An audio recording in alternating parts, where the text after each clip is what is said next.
lên đâm rồi nha, lên một đâm mà mình khó nè, chắc chắn.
Làm đầy đây con xe lấy cái tay chia ta lấy cho con lấy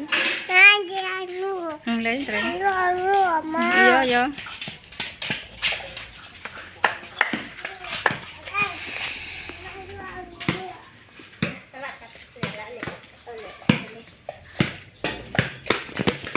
tục đại tôi nên đang lên tục đại tôi đây đây chị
nên lên đang nên mệt đang cái này ra thay trình đang đồ kia lên nên đang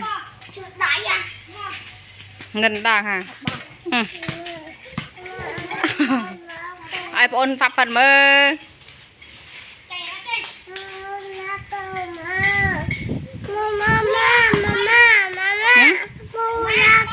có bay về lên bàn này rất là khó ạ.